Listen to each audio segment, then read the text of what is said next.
बिस्मिल्लाहिर्रहमानिर्रहीम। इय्याका नअबुदु व इय्याका नस्तईन। मेरे कोटली के नौजवानों, बुजुर्गों, बच्चों, मेरी बहनों,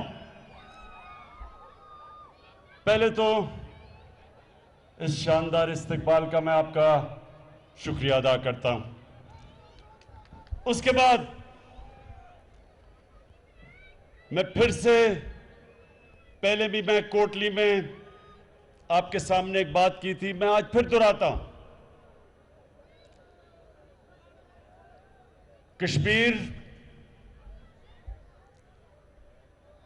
कश्मीर के लोग वो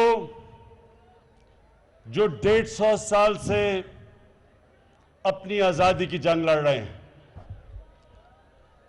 पहले डोगरा राज के खिलाफ और उसके बाद 73 सालों से हिंदुस्तान से वो मुतालबा कर रहे हैं जो इंटरनेशनल कम्युनिटी ने यूनाइटेड नेशंस के जरिए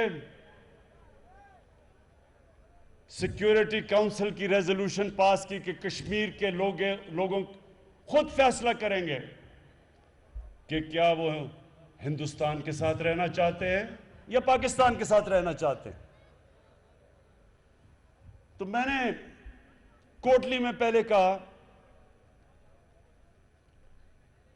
कि इंशाअल्लाह जब अल्लाह आपको ये आपका हक देगा और आप जब फैसला करेंगे रेफरेंडम के जरिए कि आप हिंदुस्तान नहीं पाकिस्तान का हिस्सा बनना चाहते हैं, तो उसके बाद मेरी हुकूमत आपको एक और हक देगी कि रेफरेंडम के जरिए आप फैसला करें कि आप आजाद रहना चाहते हैं या पाकिस्तान का हिस्सा बनना चाहते हैं। ये जो जद्दोजहद है कश्मीरियों की, ये मेरी नजर में ये जमीन की जद्दोजहद नहीं है, ये जद्दोजहद ह्यूमन राइट्स की है। ये इंसानी हुकूक के अलावा कश्मीरियों का जमहूरी हक है कि वो अपने मुस्तकबिल का खुद फैसला करें और इंशाअल्लाह ये आपको हक मिलेगा। जो मैं देख रहा हूं इस वक्त लग रहा है कि बड़ा मुश्किल वक्त है मकबूजा कश्मीर में। मुझे नजर आ रहा है कि आगे जाके हिंदुस्तान मजबूर होगा, क्योंकि वो कश्मीरियों का जो जज्बा था, आजादी का जज्बा, जितना मर्जी जुल्म किया उन्होंने, वो आजादी का जज्बा किसी सूरत नीचे नहीं जाने लगा। और इसलिए मेरा ये मान है कि कश्मीरी उधर जद्दोजहद कर रहे हैं, इधर पाकिस्तान और कश्मीरियों का सफीर जो आपके सामने खड़ा है, इधर मैं जद्दोजहद करूंगा आपके लिए।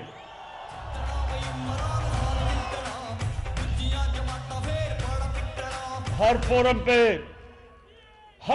पे, इंटरनेशनल फोरम पे, दुनिया के जब मुल्कों के सरबराह को मिलूंगा, उनके सामने, मीडिया के सामने, इंटरनेशनल मीडिया के सामने कश्मीर का केस पेश करता रहूंगा। अच्छा, आपके पास ये दो पुरानी जमातों के लोग आ रहे हैं और कह रहे हैं कि जी हमें मौका दिया जाए फिर से। तो मैं दो चीजें आपके सामने रखूंगा कि आपने दो चीजें पूछनी है उनसे हमेशा, कि आपने लोगों की जिंदगी बेहतर करने में क्या किया, क्या आपने लोगों को मुश्किलों से, गुर्बत से निकालने के लिए क्या किया?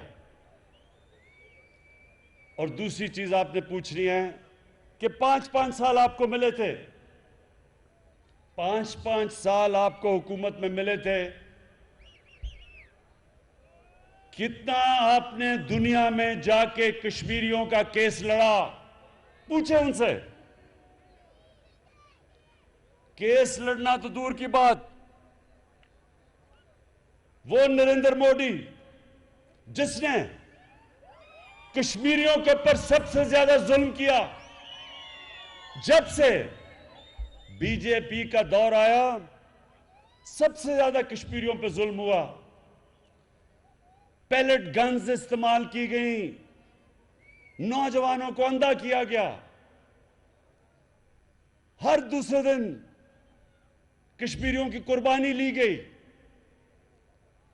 हिंदुस्तान में जब मुसलमान गाय का गोश्त खाने पे उनको कत्ल किया गया सड़कों पे, बाकी भी अकलियतें, क्रिश्चियन, सिख, उनको भी बराबर का शहरी नहीं समझा गया, क्योंकि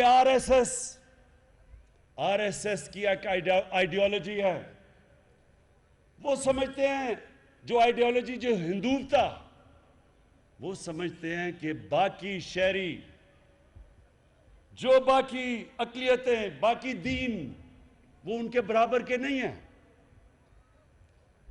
इनकी जो आइडियोलॉजी, ये इन्होंने किससे ली? नाज़ी जर्मनी में 100 साल पहले इन्होंने उनसे ली, जबकि जर्मन समझते थे कि हम कोई खास नस्ल है और बाकी हमारे बराबर के लोग नहीं। ये वही आइडियोलॉजी है जो बाकी के लोगों को अपने बराबर नहीं समझती। तो मैं अब सवाल पूछता हूं कि कितनी दफा असद जरदारी या नवाज शरीफ ने आरएसएस का नाम लिया? कितनी दफा मजम्मत की जो मुसलमानों से हिंदुस्तान में हो रहा है?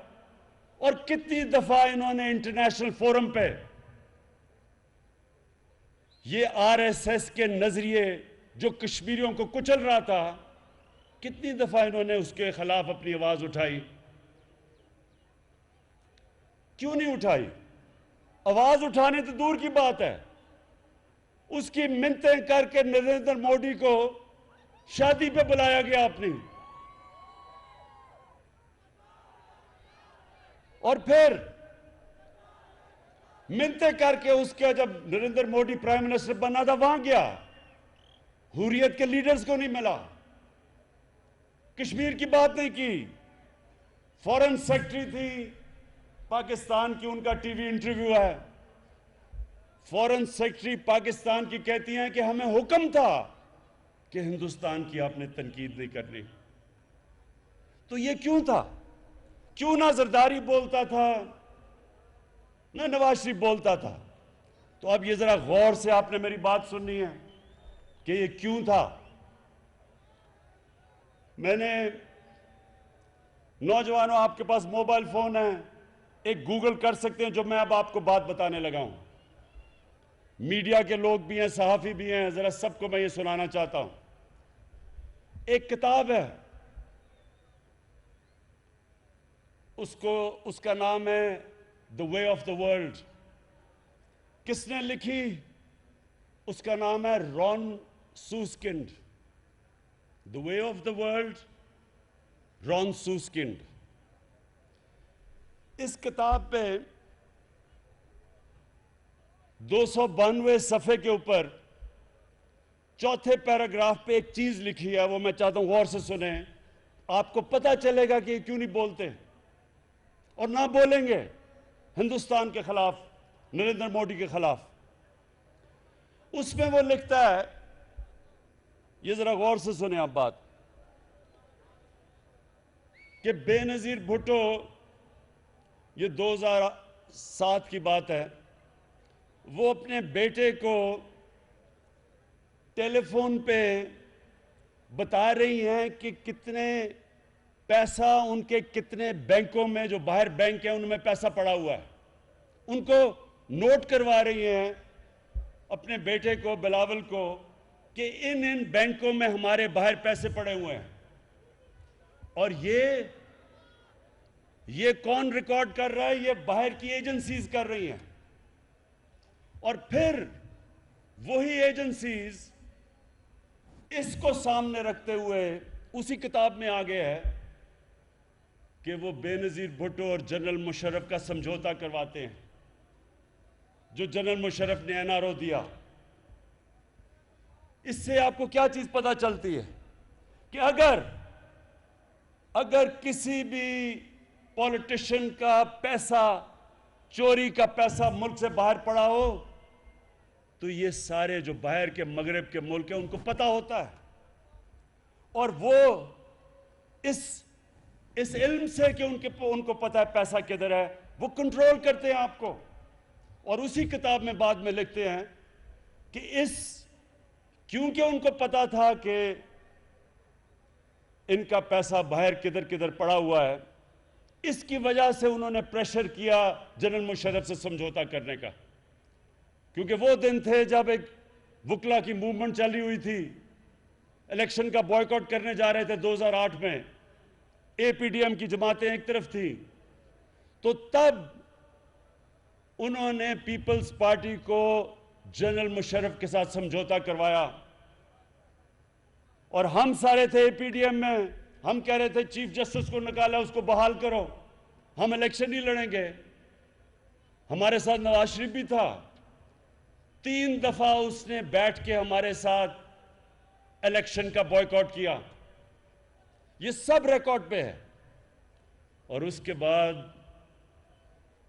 बाहर से उसको हुक्म आया, जिधर उसके पैसे बाहर पड़े थे उन्होंने उसको हुक्म किया कि इलेक्शन लड़ो, और इसने हम सबको नहर के पुल पे खड़ा करके खुद जाके इलेक्शन लड़ लिया।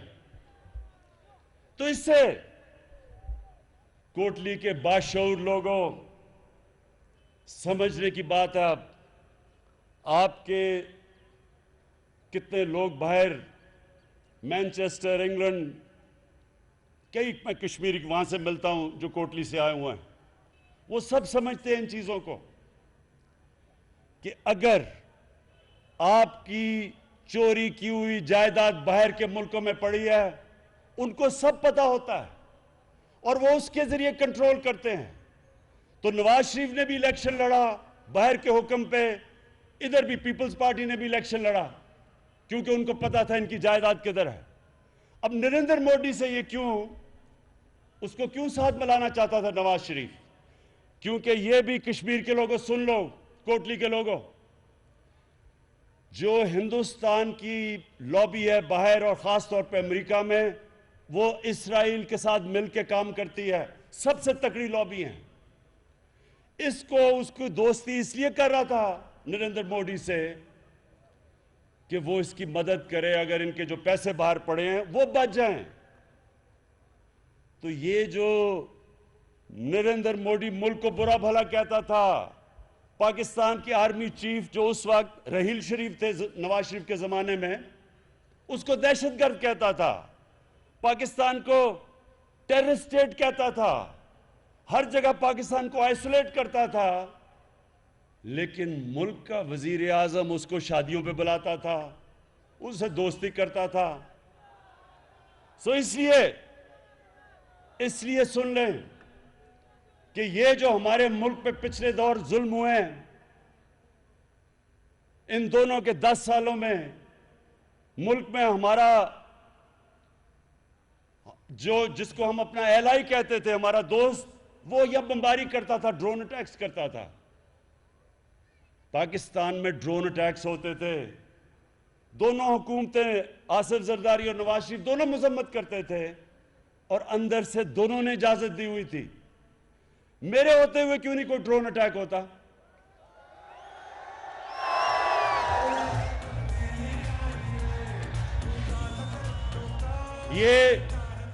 ये कोटली के लोगों, ये अमेरिका का कसूर नहीं है। अमेरिका को बुरा भला नहीं कहना चाहिए, हमारे अपने लोगों ने इजाजत दी हुई थी अपने लोगों पे बमबारी करने की। और मुनाफिकत, पब्लिक में मजम्मत और उनको इजाजत दे रहे हैं। एक और किताब है, ये भी नौजवानों ये भी नोट कर लो, एक किताब है ओबामा's वॉर, बड़े सहाफी ने लिखी हुई है, उसका नाम है बॉब वुडवर्ड। उस किताब में क्या लिखा हुआ है कि जरदारी बात कर रहे अमेरिकी जनरल से, वो अमेरिकी जनरल तासुर दे रहा है कि जनाब ड्रोन अटैक से आपके बेकसूर लोग भी मर जाते हैं। तो उस किताब के अंदर जरदारी का जवाब है कि कोलैटरल डैमेज से मुझे फर्क नहीं पड़ता। यानी कि कोलैटरल डैमेज का मतलब कि अगर आपकी बमबारी से हमारे बेकसूर औरतें, मर्द, बच्चे मर जाते हैं, मुझे नहीं फर्क पड़ता। ये उस किताब में लिखा हुआ है। ये क्यों है? क्योंकि इनकी वफादारी इस मुल्क से नहीं है, अपने पैसे से है जो बाहर पड़ा है, और इसलिए ये कश्मीर की बात ना करेंगे, ना करी है। अभी फलस्तीनियों पे जुल्म हुआ, इसराइल ने जुल्म किया, आपने देखा होगा टीवी पे, घर गिरा दिए उनके, बच्चे मर गए, पता नहीं कितने। क्या कभी जरदारी और नवाज शरीफ के मुंह से तनकीद सुनी है इसराइल की? एक स्टेटमेंट बताएं, सुनी है? जिस तरह कभी आरएसएस का ये नाम नहीं लेंगे, ये कभी तनकीद नहीं करेंगे, इसलिए कि जब आपका करप्शन का पैसा बाहर मुल्क में पड़ा हो, आप उस पैसे के गुलाम बन जाते हैं। आप कौम के मफादात के लिए नहीं खड़े हो सकते।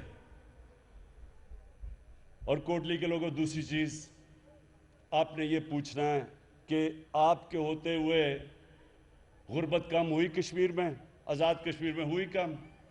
क्या आपने लोगों के, गरीब तबकों के लिए कुछ किया? मैं आज आपको कह रहा हूं कि हमारे 2 प्रोग्राम आ रहे हैं, एक है कामयाब पाकिस्तान और दूसरा है एहसास। पाकिस्तान की तारीख में सबसे ज्यादा पैसा खर्च किया जाएगा सिर्फ अपने गरीब, निचले, कमजोर तबकों को ऊपर उठाने के लिए। कामयाब पाकिस्तान में एक खानदान जो 40% नीचे खानदान है, उसको सूद के बगैर कर्जा, एक फर्द को, ताकि वो अपनी दुकान कर सके, अपनी जिम्मेदारी कर सके, उसको सूद के बगैर कर्जा। दूसरा, उस खानदान को हमारा नया पाकिस्तान हाउसिंग है, उसमें हम माइक्रो फाइनेंस के जरिए बिल्कुल सस्ते कर्जे देंगे ताकि वो अपना घर बना सकें। ये पहली दफा पाकिस्तान में होगा। तीसरी चीज कि वो एक घर के अंदर एक फर्द को टेक्निकल एजुकेशन देंगे ताकि वो अपनी कोई नौकरी और हुनर सीख सके। आजकल कंप्यूटर एज है, बड़े आसानी से इंफॉर्मेशन टेक्नोलॉजी के अंदर अगर ट्रेनिंग मिल जाए तो वो बड़े आसानी से पैसे कमा सकते हैं। और फिर हेल्थ कार्ड, हर निचले खानदान को हेल्थ कार्ड मिलेगा, 10 लाख रुपया किसी भी अस्पताल में जाके अगर कोई बीमार हो इलाज करवा सकता है। और फिर एहसास प्रोग्राम दिसंबर में शुरू हो रहा है। निचले 40% खानदानों के लिए जो महंगाई आई है दुनिया में, इस वक्त 40% खाने पीने की चीजें महंगी हुई हैं जब से ये कोरोना हुआ है। तो उसके लिए हम 40% नीचे खानदानों के खाने पीने की चीजें, घी, दाल, चीनी, आटा, इसके लिए डायरेक्ट सब्सिडी देंगे उनको ताकि इनको सबसे सस्ती खाने पीने की चीजें मिलें।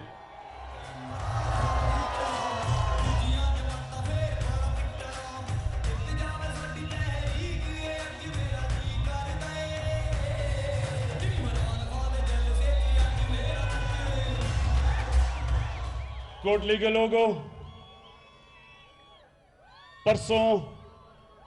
परसों आपने वोट अपनी देनी है, ये समझे कि इस वोट से आपने अपना मुस्तकबिल बदलना है। क्योंकि सिर्फ यही नहीं कि मैंने जो दो चीज़ें आपको बताई कि एक तो सारे कश्मीरियों का इस वक्त जो मकबूजा कश्मीर में जिस तरह दिलेरी से जद्दोजहद कर रहे हैं हमारे नौजवान, एक तो हमारा सारा दिल उनके साथ है, दुआएं उनके साथ हैं और केस इंशाल्लाह मैं उनका लड़ूंगा।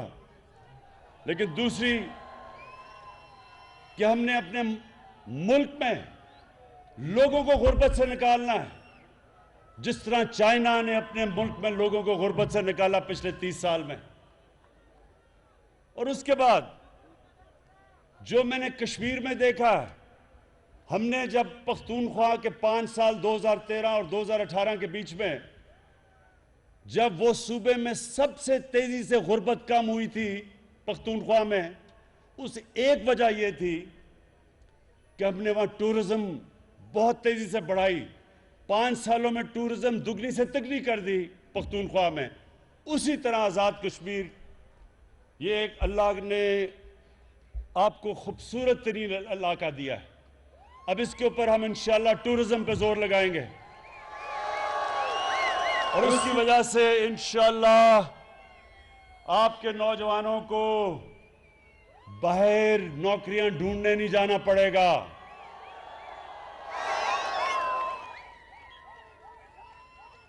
और ये फिर अभी मैं देख रहा हूं कि नून लीग, जिस तरह भी अली अमीन ने कहा कि अभी से शुरू हो गए हैं कहना कि जी इलेक्शन में धांधली होगी। ये वैसे कमाल धांधली होगी। अंपायर आपके, गवर्नमेंट आपकी, इलेक्शन कमीशन आपकी, अमला नीचे सारा आपका, केयरटेकर गवर्नमेंट भी नहीं, अपनी गवर्नमेंट बैठी हुई है नून लीग की, और धांधली तहरीक इंसाफ करेगी। ये भी एक अजीब मोर्चा होगा कि सब कुछ उनका और धांधली हम करेंगे। इंशाअल्लाह 25 तारीख को एक बहुत बड़ी तब्दीली आएगी आज़ाद कश्मीर में,